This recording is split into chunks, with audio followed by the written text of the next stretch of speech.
Olá pessoal, eu sou o pastor messiânico Jonathan e estamos aqui com mais um vídeo da série Evangelhos.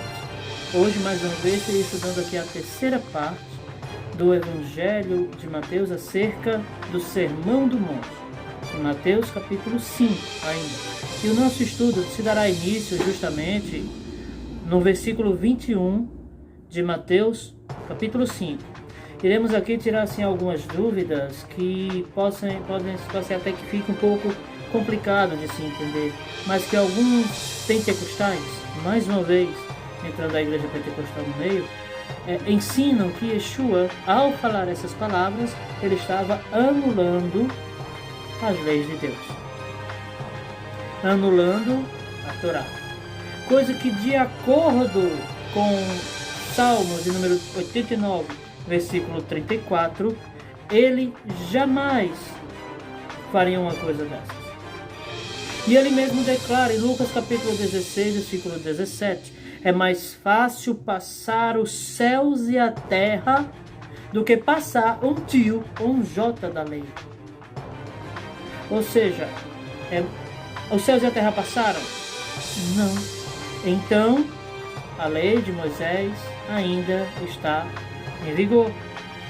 Então, meus queridos, nós necessitamos da sua colaboração. Precisamos que você deixe o seu like, se inscreva. Isso vai nos ajudar muito aqui em nosso canal.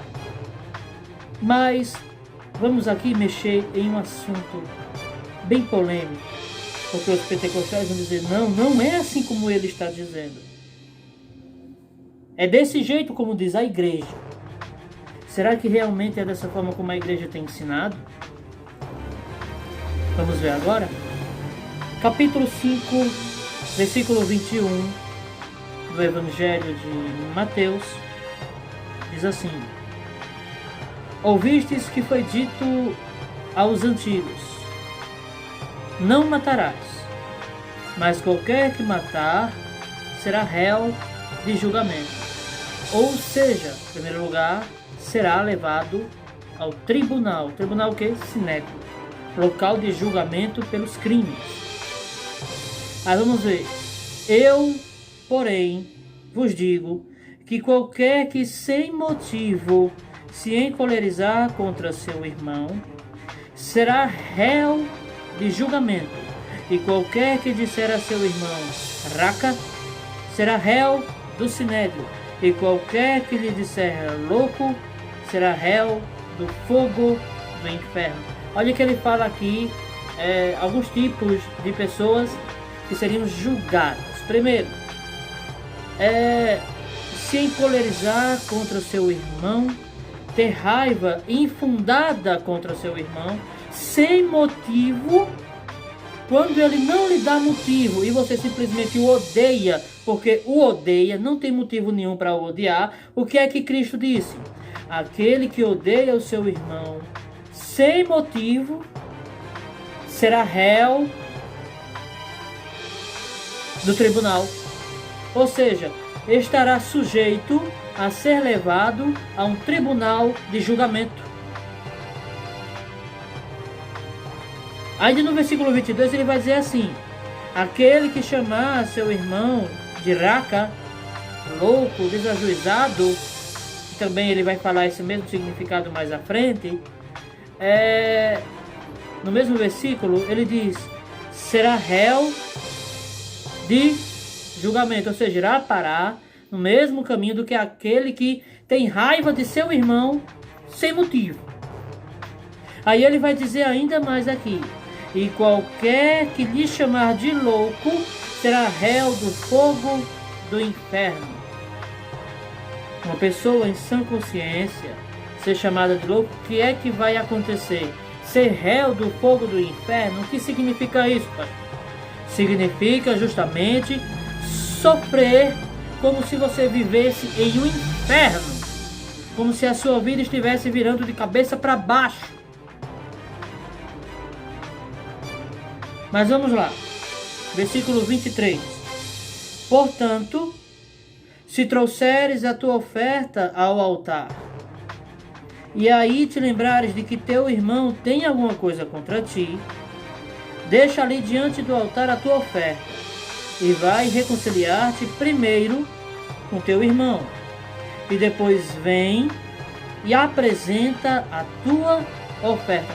Olha que palavra dura, Yeshua falando acerca de ofertar na casa de Deus. Aí olha aqui, ó, versículo 23, se trouxer a tua oferta ao altar e te lembrares de que teu irmão tem alguma coisa contra ti, é se ele tem motivo contra você, se você está errado, se você está em pecado contra o seu irmão, o que é que ele está dizendo? Versículo 24, deixa ali diante do altar a tua oferta e vai te reconciliar primeiro com teu irmão, e depois vem e apresenta a tua oferta. Ou seja, primeiro peça desculpas. Você está errado? Peça desculpas. Reconheça o seu erro. Veja o quanto você errou. Vá se reconciliar. Quebre todos os laços. E depois Deus irá aceitar a sua oferta. Mas se não, você pode fazer parte de comissão. Você pode fazer parte do pastorado. Você pode fazer parte do evangelismo. Você pode ser missionário, diácono, presbítero. Se você errou contra seu irmão e você lembra que ele tem alguma coisa contra você e você não quer fazer a reconciliação, Deus não irá receber nada do que você fizer. Palavra dura, mas é a verdade. Deus ele não irá receber nada do que você fizer. Isso aqui, meus irmãos, está no Sermão do Monte, Sermão da Montanha. Mas vamos lá, versículo 25. Concilia-te depressa com teu adversário enquanto estás no caminho com ele, para que não aconteça que o adversário te entregue ao juiz e o juiz te entregue ao oficial e te levem à prisão. É verdade te digo que de maneira nenhuma sairás dali enquanto não pagares o último centavo. O que é que Jesus está dizendo? Você está com raiva do seu irmão sem motivo? Você tem motivo para estar com raiva dele? Você pecou contra seu irmão, sabe que seu irmão não fez nada contra você, e mesmo assim você o odeia sem motivo nenhum. O que é que Jesus diz? Deixe diante do altar a sua oferta, se reconcilie com seu irmão primeiro, e depois venha apresentar a oferta. Por que Jesus diz isso? Deus não recebe oferta nem sacrifício de pessoas hipócritas. Essa é a realidade. Deus não recebe oferta nem sacrifício de pessoas hipócritas. Olha ainda o que é que ele vai dizer no versículo 26. Em verdade te digo que de maneira nenhuma sairás dali enquanto não pagares o último centavo.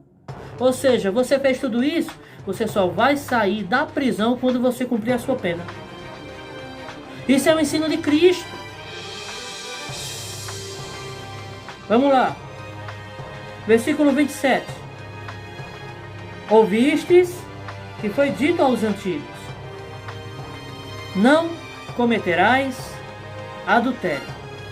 Eu, porém, vos digo que qualquer que atentar numa mulher para a cobiçar, já em seu coração cometeu adultério com ela.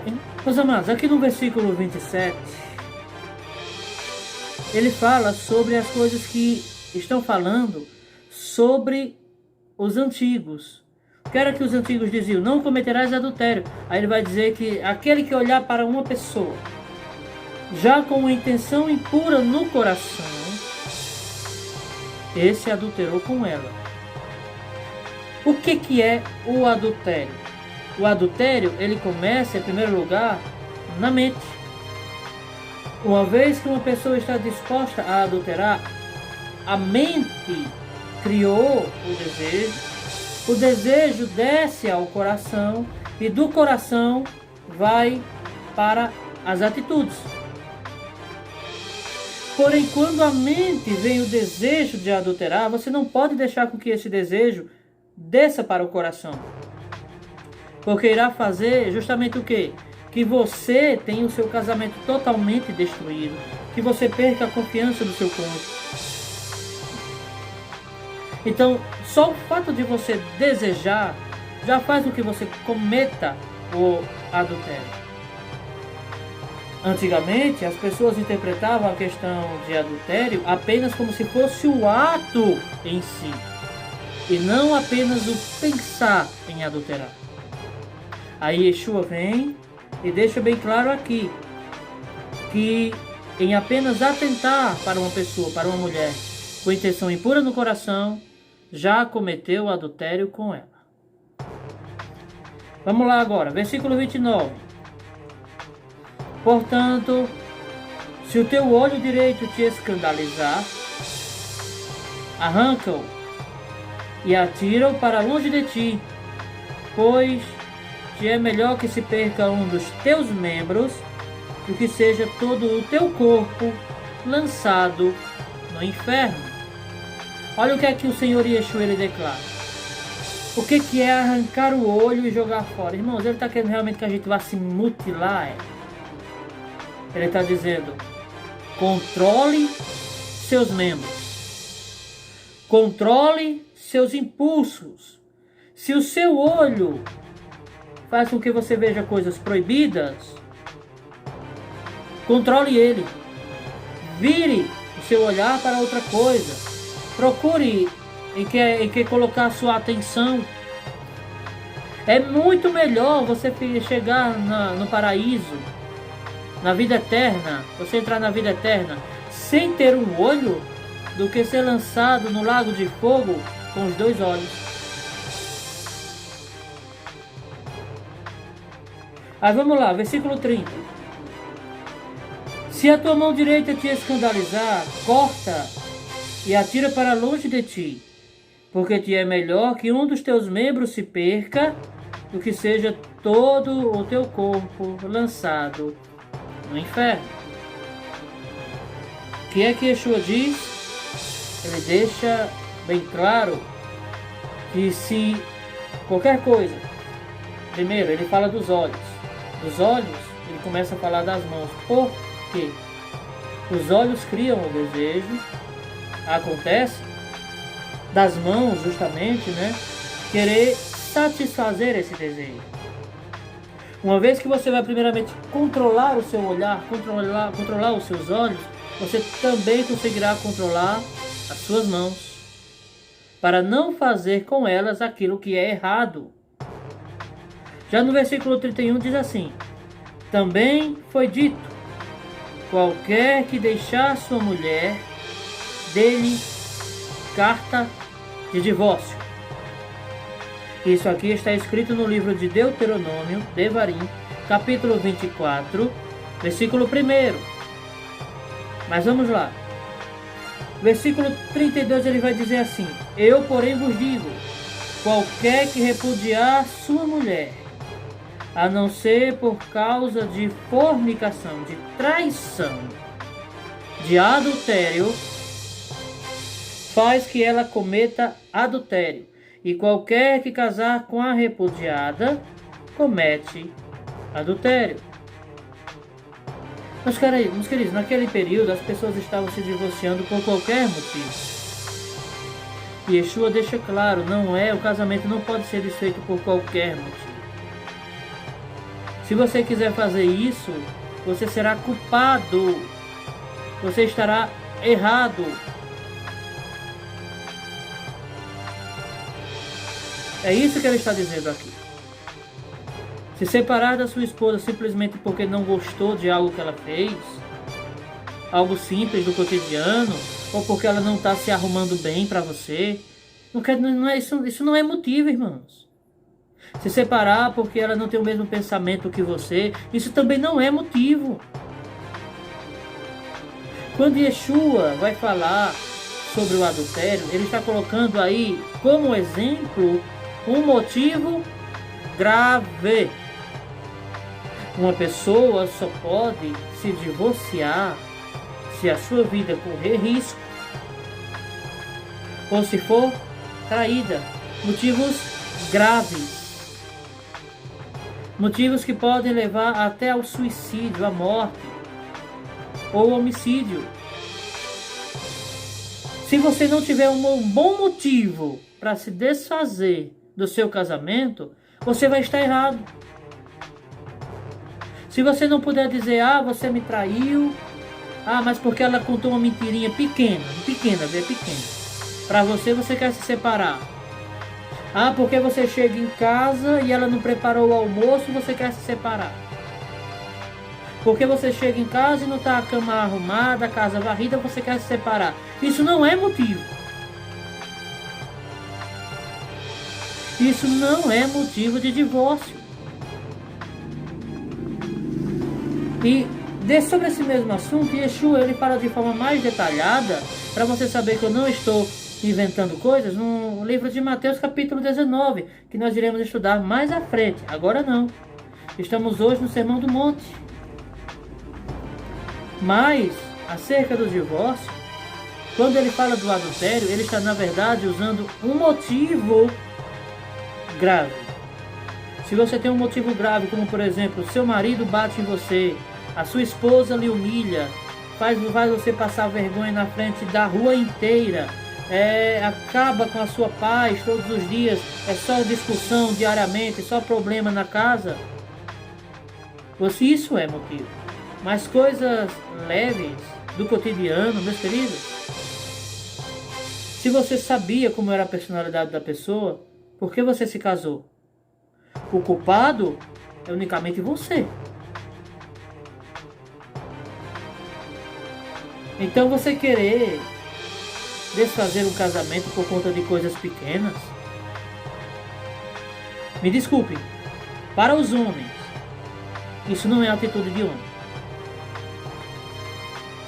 Homem que é homem, assume a mulher que ele mesmo escolheu para ele. Querer se separar simplesmente porque chega em casa e não tem almoço pronto, isso não é atitude de homem. Isso é atitude de quem é explorador de mulher. Isso é a atitude de quem quer usar a mulher como objeto para satisfazer as suas vontades. As pessoas precisam aprender, meus irmãos. Mulher não é objeto. Mulher é um ser humano e como tal deve ser tratada. Só que as pessoas hoje, quando se casam, pensam que suas mulheres são propriedade dele. A mulher tem que fazer tudo o que ele quer, senão vai apanhar, vai ser xingada, vai ser chamada de inútil, de Zé Ninguém, disso e daquilo outro. Não é dessa forma. Você quer uma mulher dedicada a você e que realmente lhe ame? Comece em primeiro lugar a amar a sua, para que depois ela ame você. Muitas vezes o erro não está na mulher, o erro está em você mesmo.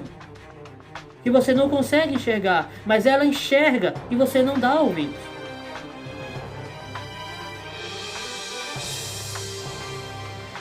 Precisa entender que mulher não é objeto. Mulher é algo criado por Deus, bem como o homem foi criado por Deus. E o ideal de Deus é um casamento unido, feliz e firmado na sinceridade e na verdade. Se a sua casa está totalmente de cabeça para baixo, é porque Deus não está dentro da sua casa. Homens que agem dessa forma, meus queridos, não são homens. São aproveitadores. Pessoas que não têm caráter. Pessoas que não querem saber de tratar uma mulher como ela precisa ser tratada. Eu chego em casa, minha roupa não está lavada, isso lá é mulher. Vem cá, tu se casasse para quê? Para ter uma empregada ou uma pessoa para tu amar o resto da tua vida?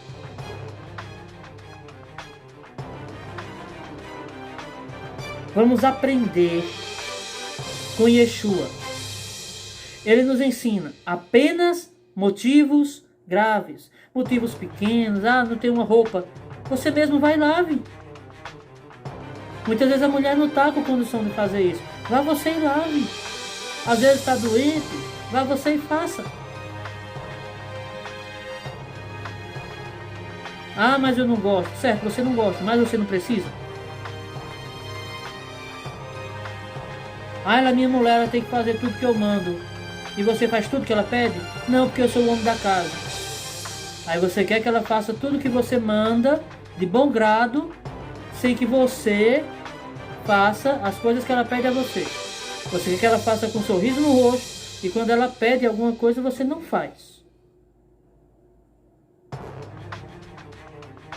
Meus amados, vamos aprender com as Escrituras. São elas que nos ensinam como ter um casamento unido e feliz. Mas vamos aqui agora para o versículo 32, que Yeshua vai dizer o seguinte: Eu, porém, vos digo que qualquer que repudiar sua mulher, a não ser por causa de fornicação, faz que ela cometa adultério, e qualquer que casar com a repudiada comete adultério.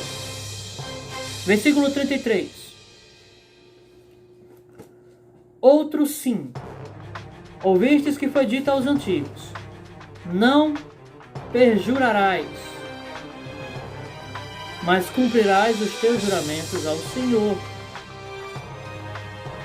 Veja que ele fala justamente algo sobre fazer juramentos, fazer votos, e ele deixa claro, não é pecado você jurar em nome do Senhor. Por quê? Porque ele vai fazer referência à Torá, no livro de Números, capítulo 30, versículo 2. Olha aqui, Números,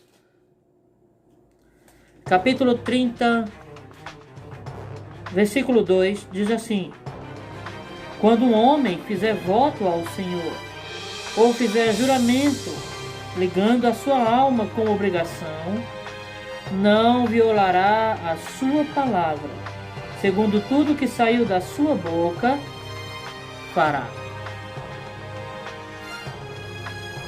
Meus queridos, veja que fez voto, fez um juramento ao Eterno.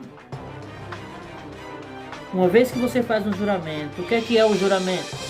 O juramento, em um juramento, você coloca a sua alma no meio de suas palavras. Você coloca a sua vida à risca, em risco de morte. E pastor, sabe por quê? Uma vez que você faz um juramento ao Eterno e não cumpre, você mentiu. E ter esse tipo de mentira é blasfêmia, pois você está colocando Deus em uma mentira. Mas essa mesma frase de Yeshua vai fazer ainda referência a um outro texto na Torá. No livro de Deuteronômio, capítulo 23, versículos 21 ao 23, diz assim,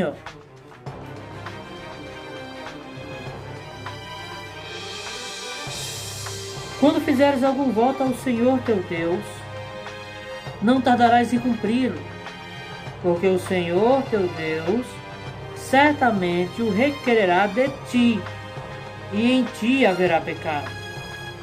Porém, abstendo-te de votar, não haverá pecado em ti. Ou seja, se você não votar, você não estará cometendo pecado. E qual é o pecado? É você não cumprir. O que saiu dos teus lábios, guardarás e cumprirás, tal como voluntariamente votaste ao Senhor teu Deus, declarando pela tua boca. Se você fez um voto, um juramento, você está obrigado a cumprir. Senão Deus vai fazer você sofrer, para que você aprenda que com Deus ninguém brinca.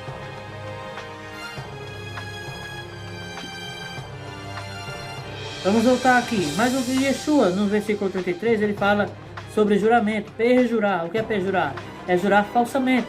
Já no versículo 24, ele vai justamente fazer referência a Deuteronômio capítulo 23, versículos 21 a 23, que ele vai dizer assim, ó: eu, porém, vos digo que de maneira nenhuma jureis, nem pelo céu, porque é o trono de Deus, nem pela terra, porque é o escabelo de seus pés, nem por Jerusalém, porque é a cidade do grande rei, nem jurarás pela tua cabeça, porque não podes tornar um cabelo branco ou preto. Veja que ele fala a mesma coisa que Deuteronômio, capítulo 21, capítulo 23, versículos 21 a 23 fala. Se você votou, cumpra. Porque é melhor não votar, porque se você votar e demorar demais para cumprir, Deus verá pecado em você e Ele vai requerer. Para que você não tenha pecado com Deus, contra Deus, Yeshua diz: não vote, não faça voto. Ele não está aqui indo contra a Torá, como ensina a igreja pentecostal. Ele está dizendo: é melhor você não votar, é melhor você não fazer isso. Ele não está anulando as leis de Moisés. Porque ele disse aos antigos, aí ele está dizendo isso, e os antigos disseram aquilo. Ele está anulando o que os antigos disseram. Mentira! Isso é mentira. Yeshua está dizendo aquilo que Deuteronômio, que também faz parte dos antigos, capítulo 23, versículo 21 a 23, diz: não jure, para que Deus não veja pecado em você e faça você sofrer por conta desse seu falso juramento. Versículo 37. Seja, porém, o vosso falar sim, sim, e não, não. Porque o que passa disso é de procedência maligna. O servo de Cristo, aquele que serve a Yeshua, ele deve ter uma palavra só. Se ele disser: eu vou fazer isso para você, ele está obrigado com as suas próprias palavras a fazer. Se ele diz: eu não vou fazer isso, ele não pode voltar atrás. É sim ou não, e acabou. Aí ele vai dizer o quê? Porque é o tipo de atitude. Fala uma coisa e acaba voltando atrás. Isso é de procedência maligna. Por que procedência maligna? É mentira. Você vai estar mentindo. Você vai estar agindo como um mentiroso. Vamos lá. Versículo 38. Olha o que é que Yeshua vai dizer aqui. Ele vai fazer referência ao que a Torá ensina, e ao mesmo tempo ele vai fazer referência ao que Salomão ensina. Vamos ver um pouquinho aqui, ó. Ouvistes o que foi dito, olho por olho e dente por dente. Aqui, meus amados, ele está fazendo referência a uma lei da Torá. Mas como era que funcionava essa lei da Torá? Digamos, se uma pessoa comete um acidente, alguma coisa cai na cabeça de alguém de forma acidental, essa pessoa fica prestes a morrer, não teve a intenção de matar aquela pessoa, mas ele gastou dinheiro com aquela pessoa, fez o que de tudo para aquela pessoa se salvar, então ele não será preso. Ele não será preso. Por quê? Porque ele teve prejuízo, ele gastou o dinheiro que era dele, ele fez de tudo, então ele não será preso. Ele já foi castigado só em ter todo aquele prejuízo, de acordo com a Torá. Porém, há momentos em que, uma vez que se tirava uma vida, existia a chamada pena de morte. Olho por olho, dente por dente. Aí sim, na questão de vida ou morte, se aplicava à vida, se aplicava à morte de alguém ou à vida de alguém em troca da vida do outro. Ou seja, um matava o outro como pagamento por ter matado o outro de forma consciente, de forma desejosa, e não uma morte acidental. Para os assassinos acidentais, existia uma cidade que eles iam para ter refúgio, e assim o parente da pessoa morta não iria tirar a sua vida. Ele iria para uma cidade de refúgio para ali se proteger. Então, Yeshua ele vai fazer referência aqui, ó, Levítico 24:20. Quebradura por quebradura, olho por olho, dente por dente. Como ele tiver desfigurado algum homem, assim se lhe fará. Na questão de olho por olho, dente por dente, quando se tratava de animais mortos, o dono do animal morto poderia cobrar do outro, a qual foi o feitor da morte do animal, um animal novo em seu lugar. Já na questão de pessoas, ele sofreria as mesmas consequências que tinha feito a outra pessoa passar. Se roubasse alguma coisa de alguém, ele pagaria uma multa o mesmo valor, com 20% a mais do valor daquilo que ele tinha roubado. Ou seja, ele não só devolveria, mas ele perderia 1/5 a mais daquilo que ele roubou. Digamos, se ele tivesse roubado 500 moedas de prata, ele deveria pagar à vítima 600 moedas. Ou seja, não só a vítima sofreria o dano, mas ainda recuperaria o seu dinheiro e ainda seria indenizado por aquela ação. Então, olha que coisa interessante. No versículo 39, ele vai falar aqui sobre Provérbios. O que é que ele vai dizer aqui sobre o livro de Provérbios? Vamos lá. Antes de irmos para Provérbios, veremos o que é que ele vai dizer aqui no versículo 39. Eu, porém, vos digo que não resistais ao mal, mas se qualquer te bater na face direita, oferece-lhe também a outra. Veja que Yeshua, ele fala algo que Salomão também falava. O que era que Salomão falava? Provérbios capítulo 24, versículo 29. Ou seja, isso também estava nos escritos do Antigo Testamento. Ou nada do que Yeshua falou anula a lei de Moisés. Pelo contrário, o Antigo Testamento sempre falou essas leis. Sempre. Provérbios 24, 29 diz assim: não digas como ele me fez a mim, assim o farei eu a ele. Pagarei a cada um segundo a sua obra. Não faça como as pessoas fizerem para você. Se as pessoas lhe magoarem, não haja como elas. A solução não é ser como elas. Provérbios capítulo 25, versículo 21, diz assim, ó. Mais uma citação de Yeshua, que vai ser um pouquinho mais à frente aqui. Vamos ver aqui. Ele vai falar algo, diz assim, ó. Versículo 40. E ao que quiser pleitear contigo e tirar-te a túnica, larga-lhe também a capa. E se qualquer te obrigar a caminhar 1 milha, vai com ele 2. Dá a quem te pedir, e não te desvies daquele que quiser que lhe emprestes. Ouvistes que foi dito: amarás o teu próximo e odiarás o teu inimigo. Em primeiro lugar, no versículo 43, ele faz citação a Êxodo capítulo 21, versículo 24. Vamos aqui para Êxodo. Daqui a pouquinho a gente vai lá para Provérbios. Êxodo capítulo 21, versículo 24.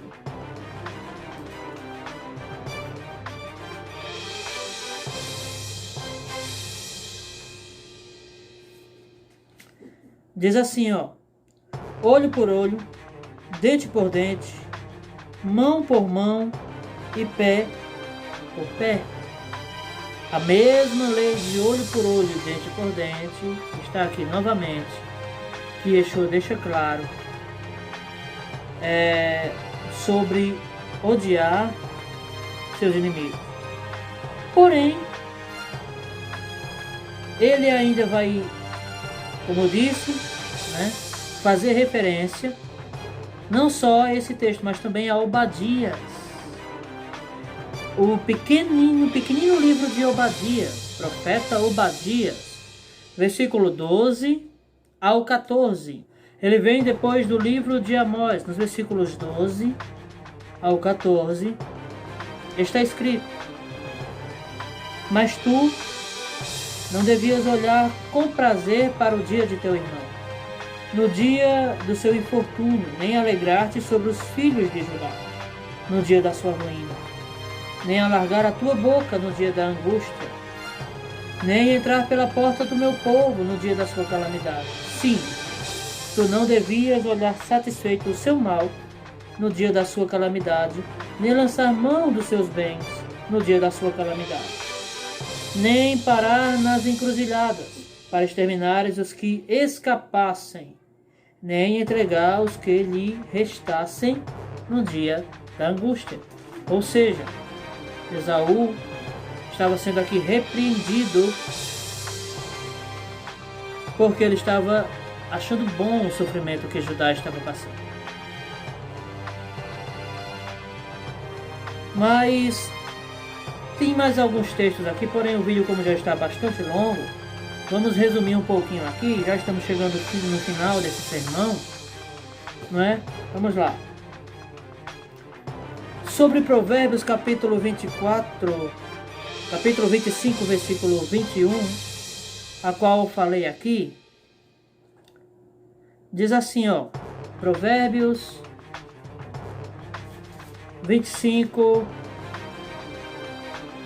21. Se o teu inimigo tiver fome, dá-lhe pão para comer. Se tiver sede, dá-lhe água para beber. Porque assim lhe amontoarás brasas sobre a cabeça, e o Senhor te retribuirá. Seu inimigo está com fome? A lei de Moisés, o Antigo Testamento, os profetas, a Torá ensina: alimente o seu inimigo. Ajude o seu inimigo quando ele passar por dificuldades. Esse ensino foi reforçado pelo Senhor Yeshua. Então, meus queridos, olha aqui mais.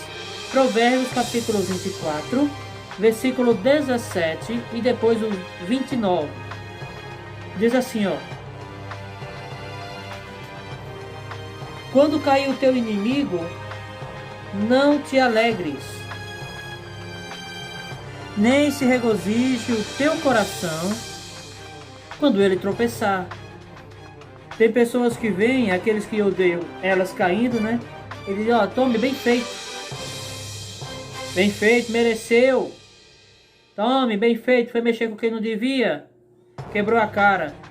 Mas vem Salomão e diz: quando teu inimigo cair, não se alegre,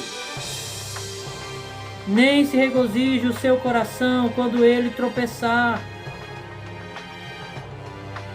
Isso daqui, meus queridos, também foi ensinado por Yeshua. Veja que todo o tempo Yeshua sempre usou o Antigo Testamento para fazer menção de seus ensinos. Sempre. Versículo 29 de Provérbios 24. Não digas, como ele me fez a mim, assim o farei eu a ele. Pagarei a cada um segundo a sua obra. Se ele me machucou, vou machucá-lo também. Se ele pisou no meu dedo, vou pisar no dedo dele também. Meus queridos, só é lícito você tomar uma atitude se não houver solução para a perturbação que o teu inimigo está te fazendo. Quem que não quer ter paz? Quem que não quer ter paz em sua casa? Quem que não quer ter paz em sua rua? Mas se o teu inimigo simplesmente te fez uma coisa só, uma única vez, continua ajudando. Ele está te magoando continuamente, está tirando tua paz. Faz de tudo para ajudá-lo. Só que se você vê que ele não para, procura as autoridades. Pode ter certeza que você não vai estar errado não, você vai estar procurando a sua paz. Você está tentando ter paz com todos, mas as pessoas não querem paz com você. É isso que está escrito aqui, ó, Provérbios 24, 29. Não digas, como ele me fez a mim, assim o farei eu a ele.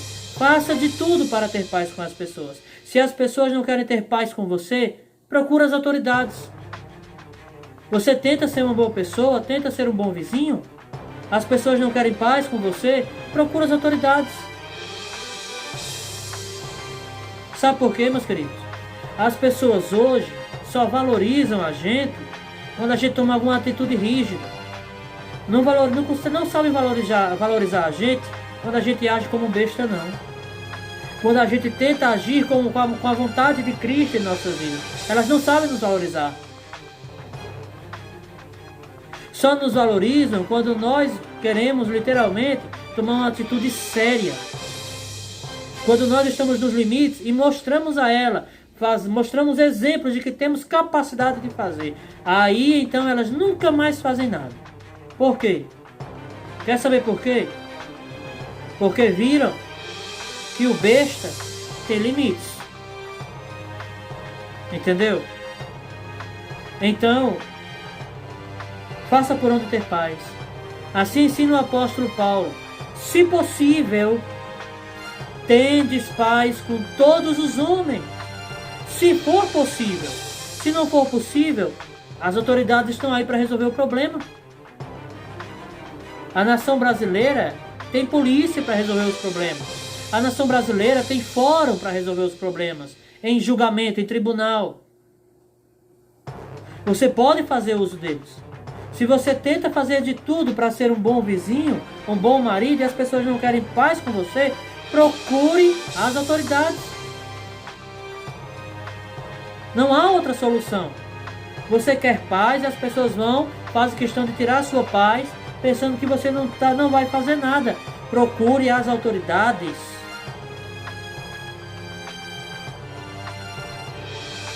Meus queridos, olha o que é que Jesus vai dizer aqui, ó.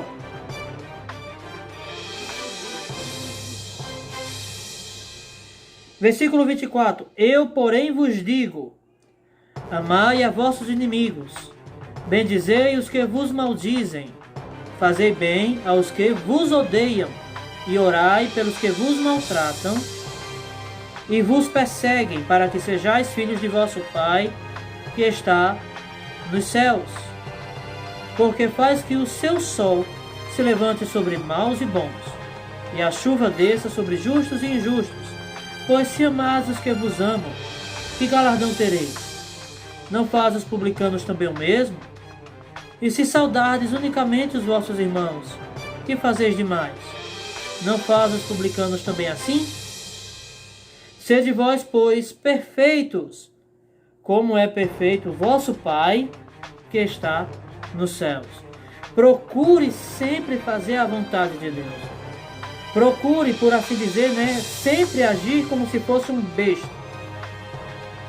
Porque enquanto as pessoas pensarem que você é um besta, elas jamais irão pensar que você um dia vai ter a capacidade de levar a polícia na porta delas.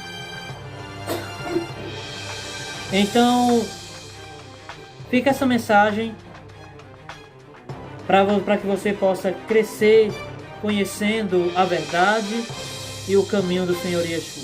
Que Deus abençoe a todos e obrigado a você que chegou até aqui, certo? Fique com Deus e Deus abençoe a todos vocês.